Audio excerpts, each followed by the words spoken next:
The recent LEGO Star Wars May 4th release officially marked the halfway point of the number of LEGO Star Wars sets that are going to release this year, and as you guys know, all of those sets are getting lots of attention, but in this video, I want to cover all of the sets that are still releasing in 2024. A whole lot of information has changed since the original lineup of sets leaked back in January, so I'm using the list on JediJackPenguin.com, which from what I have gathered is the most up-to-date list of LEGO Star Wars sets still releasing in 2024. Anyways, hopping right into it with the 4 sets releasing on June 1st. These are right around the corner, and since all 4 of them have already been revealed and most of you guys have probably already seen them, I'm gonna go through them quickly and save the majority of my thoughts on them for my actual reviews. Anyways, the 4 sets are 75373 Ambush on Mandalore Battle Pack with 109 pieces and a retail price of $20 US, 75386 Paz Vizsla and Moff Gideon Battle with 289 pieces and a retail price of $40, 75390 Luke Skywalker X-Wing Mech with 195 pieces and a retail price of $16, and the set that everyone's looking forward to the most being 75391 Captain Rex Y-Wing Microfighter with 99 pieces and a retail price of $13. Starting with the battle pack, I think for the most part it looks great, and it has those Super Commando minifigures that everyone has been wanting since Mandalorian Season 3, and I think for the most part LEGO did a pretty good job on them. Their helmets look a bit off, but I'll have to wait until I actually get the set in hand. And then of course the 2 Mandalorians being Koshka Reeves and a Night Owl look really good, and I also really like the build as well and how it's sort of interactive with the figures. It's not very often that we see battle pack builds that aren't vehicles. And then next up we have Paz Vizsla and Moff Gideon Battle, and at first glance this set does not look like it's worth $40 at all, especially considering the fact that it only has 2 Praetorian Guards, when in the scene that this set takes place in there are fairly clearly 3 of them, and I think it's kind of pathetic that LEGO just left out 1 for no reason. But on the bright side, Paz Vizsla and Moff Gideon themselves look really good. I just think it's unfortunate that at first glance LEGO is being pretty lazy with this set. Then next up we have the set that nobody really cares about, being Luke Skywalker's mech, and honestly I think this thing looks pretty cool. I actually quite like the LEGO Star Wars mechs that have been coming out recently. To me they're just as good as microfighters. I think they both look pretty cool, and also I think it's funny how this particular mech looks almost exactly like Optimus Prime's jetpack. And then lastly we have the set that most people are probably looking forward to, being the Captain Rex Y-Wing Microfighter, and the reason for that is because it comes with the same Captain Rex that is in the $650 UCS Venator from last October, which has caused a lot of controversy because this particular Rex figure was supposed to stay exclusive to that Venator. I mean, it literally said in the instructions that it has an exclusive quote-unquote Captain Rex, and you know, I've already made a lot of people mad with my opinion on this, and I'm probably gonna do it again right here, but I honestly don't care. I really wish this particular Captain Rex would have stayed exclusive to the Venator, and now that doesn't mean I don't think fans should be able to cheaply get a Captain Rex figure. I just think the version that was in the Venator should have stayed exclusive, because honestly what I go by is exclusive figures, available characters, and honestly I think a lot of people can't really comprehend that phrase, especially with what I've been seeing online recently. So basically, yes, I think everyone should be able to easily get a Phase 2 Captain Rex. They should just be different, and know that in no way means that this one should be quote-unquote worse than the one in the Venator. When I say that, people think that I automatically mean that it shouldn't have arm printing or that it shouldn't have the pauldron, and I in no way mean that. I just think it should be different in some way. I mean, for all I care, this Captain Rex could be better than the one in the Venator, just so they would stay different, because that would literally benefit everybody. It would benefit investors, it would benefit people that just want Captain Rex, and it would benefit people like me that just collect every set and think it's cool to have a bunch of different minifigures. And I think the fact that a lot of people have been making fun of investors recently online is kind of ridiculous, because I mean, at the end of the day, why can't we just find a way for everyone to benefit, like I just mentioned, instead of one side benefiting over the other? I just think it's kind of ridiculous that the community just separates itself like that. Anyways, I know I'm going on and on when I literally just said that I would cover these quickly, but in summary, I just think this Rex should have been different so everybody could have benefited, and no, that does not mean it could have been worse. For all I care, LEGO could have improved this figure drastically from the one in the Venator, just so everybody could be happy and not one side win and the other side lose. Anyways, sorry for that mini rant. Moving on to these sets that actually haven't been revealed yet, said to be coming on August 1st. There are allegedly 8 sets coming in this August wave, and I say allegedly because one of them is actually kind of unconfirmed, but I'll get to that in a minute. Anyways, the first one is 75385 Battle of Peridia with 382 pieces and a retail price of $55, 75388 Jedi Bob Starfighter with 310 pieces and a retail price of $40, 75389 Dark Millennium Falcon with 1,578 pieces and a retail price of $180, 75392 Buildable Creature. It's not identified what it's going to be yet, but it's going to have a whopping 1,186 pieces and retail for $100. And I say whopping because that's quite a lot of pieces for a buildable creature playset. I'm honestly really excited to see what it's going to be. And then 75393 X-Wing versus TIE Fighter with 1,058 pieces and a retail price of $110. And the 1 August set that has been revealed already being 75394 Imperial Star Destroyer with 1,555 pieces and a retail price of $160. And then 75396 Escape from the Sarlacc Pit with 558 pieces and a retail price of $80 US. 75398 Buildable C3PO with 1,138 pieces and a retail price of $140. And then lastly, the unconfirmed set is 75374 Onyx Cider, which is the Skeleton Crew ship. I didn't even know the name had been revealed yet until I read this list. But anyways, it's going to have 1,325 pieces and retail for $140. Starting off with 75385 Battle of Peridia. This is going to be based off of the Ahsoka show and include Ahsoka Tano, Edra Bridger, Morgan Elsbeth, Grand Admiral Thrawn, and Enoch. And hence the name, the main builds are probably going to be those little pod things that Ezra travels around with. But really the main draw of this set is the minifigure lineup, because we're finally getting another Thrawn after what, 7 years? And we're also getting Enoch, which was one of the coolest looking characters in Ahsoka, and I'm really excited to see how LEGO makes this figure, and I really hope they don't mess him up. And then of course Ahsoka, Ezra Bridger, and Morgan Elsbeth. But really the main draws of this set is that Grand Admiral Thrawn and Enoch. Then next up we have 75388 Jedi Bob Starfighter. This one is going to be based off of the new Rebuild the Galaxy LEGO Original Series show. It's going to include Jedi Bob, which I've heard is going to be the exact same one from the 2002 gunship, but I'm not sure if that's true yet. And then a Clone Trooper, a Mon Calamarian, and an Astromech Droid. We really have no idea what the Starfighter or any of the figures are going to look like besides the Clone Trooper, because I assume it's just going to be a Phase 1 Clone Trooper, because that's what was seen in the Rebuild the Galaxy trailer. But other than that, we really have no idea what these figures are going to look like. Jedi Bob's head was shown in the trailer, but we don't know if his torso or legs are going to be the same as the original one from 2002. Then next up, we have one of the most talked about upcoming sets, being 75389 Dark Millennium Falcon. That's going to have 1,578 pieces and retail for $180 US. And this set is also based off of the Rebuild the Galaxy show, where if you watch the trailer, everything you know is supposed to be out of whack, like good guys are bad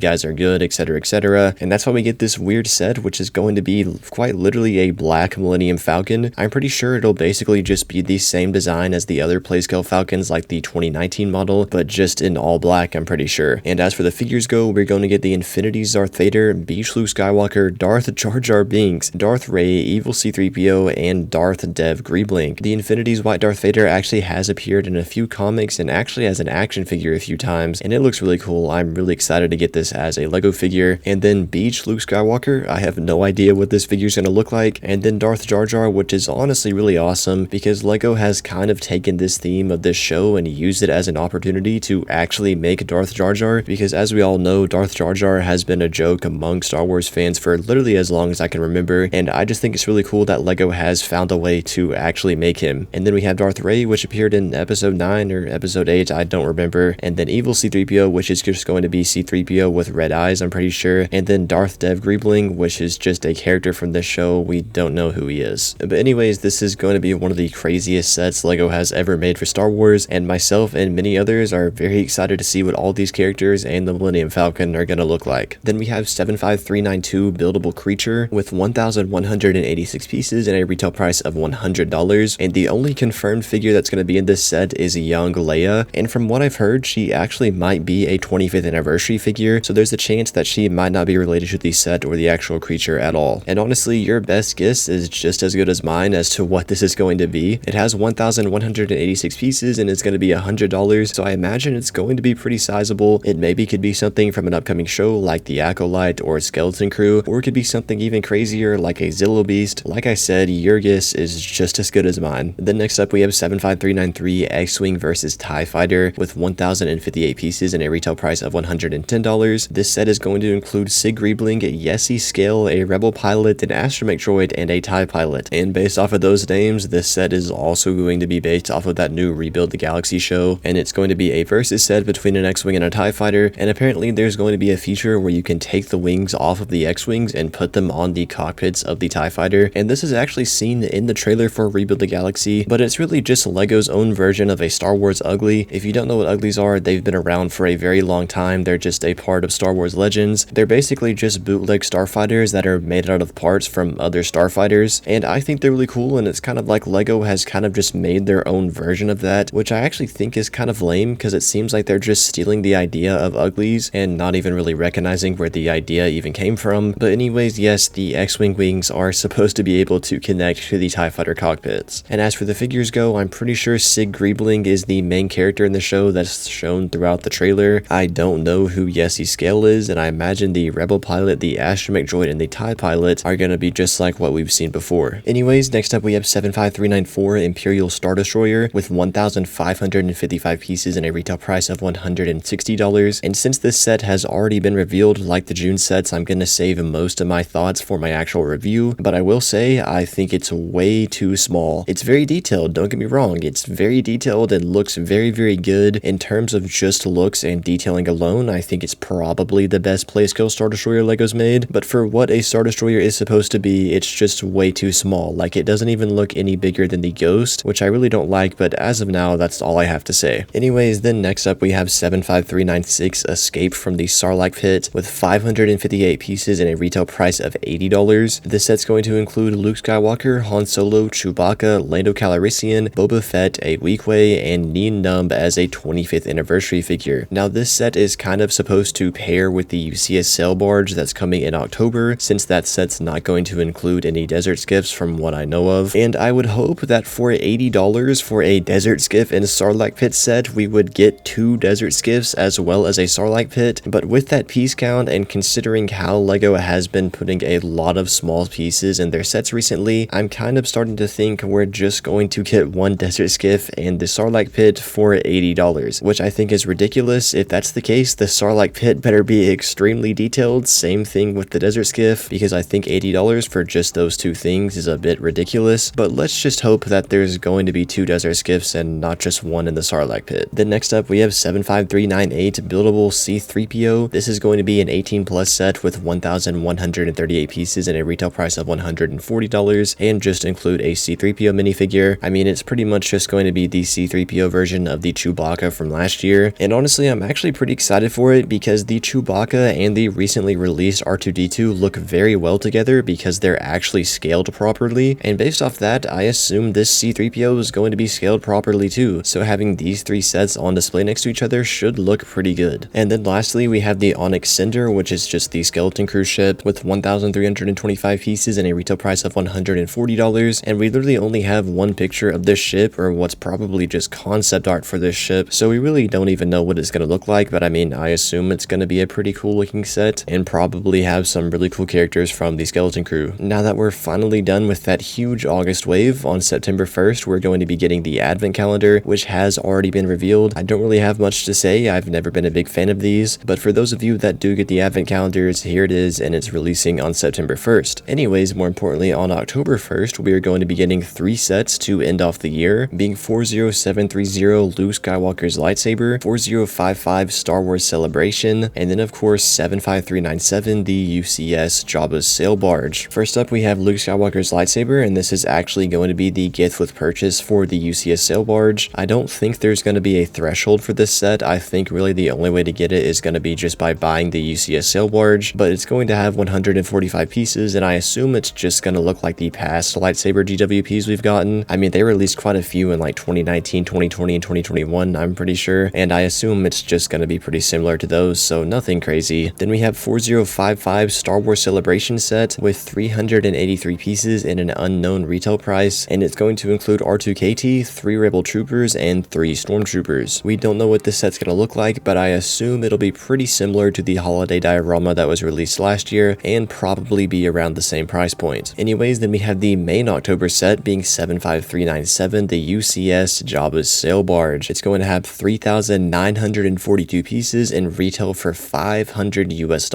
It's going to include Slave Leia, which is now called Hudslayer Leia, R2-D2, C-3PO, Jabba the Hutt, Bib Fortuna, Salacious B. Crumb, Max Rebo, a Nikto, and a Gamorrean guard. And I am very excited for this set. From what I know, it's going to be a minifigure scale sail barge with a full-on interior and have all of these incredible minifigures. And of course, I'm most excited for Jabba the Hutt and Max Rebo. I mean, I'm pretty sure those are the 2 figures everyone's most excited for. and just the fact that we're probably going to get a full interior. I mean, this is going to be borderline a Master Builder Series set, which I just think is great. It's going to be a really good set to end off the year with. Now, $500 for 3,942 pieces is a bit of a stretch on paper, but I imagine it'll include lots of large panels to make up the sides of the sail barge, and it's probably going to include large printed cloth pieces that are going to be the sails. So hopefully those two things will justify the price a little bit more, but regardless, I think this is going to be an incredible set. Anyways guys, that's going to do it for this video. I know there was a lot to go through. Let me know which sets you guys are most excited for. If you're new, please consider subscribing, and if you want to check out more of my videos, you can see them on the end screen right now.